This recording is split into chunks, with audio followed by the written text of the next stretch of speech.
देखो अब short answer type questions को डिस्कस करेंगे। शॉर्ट आंसर टाइप क्वेश्चंस में देखो फर्स्ट तो क्वेश्चन ही सैंपल पेपर का क्वेश्चन है, बहुत ही अच्छा क्वेश्चन देखते हैं। The probability that the rain it rains today is 0.4। आज की रेन की प्रोबेबिलिटी की पता है 0.4 पता है।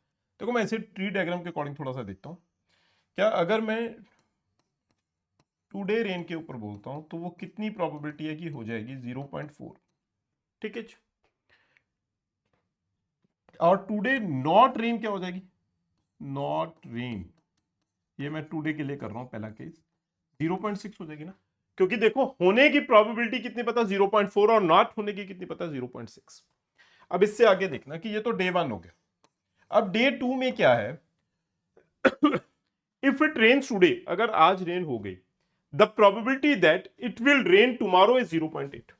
अगर आज रेन हो गई तो प्रोबेबिलिटी क्या है, क्या कल rain, the probability that it will rain tomorrow, tomorrow मतलब डे 2 के लिए हमारे पास क्या प्रोबेबिलिटी हो जाएगी, 0.8 रेन होने की प्रोबेबिलिटी। ये ग्रीन वाला मैं टुमारो के लिए कर रहा हूं। और नीचे देखो क्या है, if it does not rain today, अगर आज रेन नहीं हुई, the probability that it will rain tomorrow will be 0.7। अगर आज रेन नहीं हुई तो कल रेन होने की, it will rain tomorrow is 0.7, तो कल रेन होने की प्रोबेबिलिटी कितनी है, 0.7 है। बहुत ही सिंपल वे से मैंने लिख दिया। ठीक है ना। देखो अगर आज रेन होगी तो गिवन है कल रेन होने की प्रोबेबिलिटी 0.8 पता है। अगर आज रेन होगी तो कल रेन होने की कितनी प्रोबेबिलिटी है, रेन होने की कितनी प्रोबेबिलिटी है, रेन ना होने की कितनी प्रोबेबिलिटी हो जाएगी, 0.8 है ना। तो 0 पॉइंट कितना हो जाएगा, 2। कल ना रेन होने की probability, not rain tomorrow, not rain क्या है, ये मैं टुमारो के लिए कर रहा हूं, ये सेकंड वाली जो ग्रीन वाला ड्रॉ किया। अगर आज रेन नहीं हुई, if it does not rain today, अगर आज रेन नहीं हुई, then the probability that it will rain tomorrow, ये पता है 0.7। तो कल ना होने की प्रोबेबिलिटी क्या होगी, टुमारो नॉट रेन टुमारो की क्या प्रोबेबिलिटी होगी, 0.7 को 1 से सब्ट्रैक्ट कर दो तो 0.3। इतना तो आपको बेसिक पता चल गया कि मैंने क्या किया। मैंने जो ऊपर टर्म्स लिखी हुई है उसे ऐसे लिखते हो। अब नीचे ऑप्शन में देखो क्या है, P1 डिनोट्स, P1 क्या है, P1 denotes the probability that it does not rain today. P1 क्या है, ऐसी प्रोबेबिलिटी की रेन आज नहीं होगी। Does not rain today, does not rain today मतलब क्या प्रोबेबिलिटी होगी, P1 की वैल्यू 0.6। सेकेंड पार्ट क्या है, P2 denotes the probability that it will not rain tomorrow, not rain tomorrow है, if it is rain today, अगर rain today होगी तो टुमारो ना होने की कितनी प्रोबेबिलिटी है, ये 0.2। तो ये वैल्यू क्या पता है, P2 की वैल्यू 0.2। P3 क्या है, denotes the probability that it will rain tomorrow, rain tomorrow है, if it does not rain today, rain tomorrow, tomorrow rain हो जाए कि अगर आज नहीं हुई, तो ये वाला केस बन गया ना। तो कितना हो गया, P3 वैल्यू 0.7। P4 क्या है, denotes the probability that it will not rain tomorrow, it will not rain tomorrow, rain नहीं हो रही, if it does not rain today, अगर आज भी नहीं हुई कल भी नहीं हुई तो कितनी प्रोबेबिलिटी आ गई, 0.3। थोड़ा सा ध्यान से अगर ये ट्री डायग्राम बना लोगे तो डायरेक्टली आप आंसर लिख पाओगे, कोई मुश्किल नहीं है। तो इस केस में P1 into P4, P1 into P4 minus P2 into P3, values put कर दो P1 एंड P4 की, 0.6, 0.3 माइनस 0.2 इंटू P4, मैंने गलत लिख दिया, इस जगह आएगा 0.7, नहीं P4 ठीक है, P3 0.7 हो जाएगा, ठीक लिखा मैंने आपसे। तो ये फाइनल आंसर कितना बन के आएगा, 0.18 माइनस 0.14, तो 0.04। कोई दिक्कत नहीं है। Calculate the probability of raining tomorrow, कल रेन होने की प्रोबेबिलिटी फाइंड आउट करनी। Calculate the probability of raining tomorrow, कल रेन होने की प्रोबेबिलिटी। देखो कल रेन होने की प्रोबेबिलिटी अगर मैंने फाइंड आउट करनी है, क्या हो सकता है, इसमें भी दो केसेस बन के आएंगे। प्लीज ये फर्स्ट पार्ट समझ में आ गया ना, मैं इसे रब कर रहा हूं। तो इसमें क्या केस होंगे, अगर मैं इसे रब कर रहा हूं कि जो फर्स्ट पार्ट आपका हो गया, रेनिंग टुमारो, कल रेन के लिए क्या केस हो सकता है, प्रोबेबिलिटी ऑफ रेनिंग टुमारो, इसमें क्या हो सकता है कि प्रोबेबिलिटी ऑफ रेन टुडे, आज रेन हो जाए, देखो दो केस हो सकते हैं, देन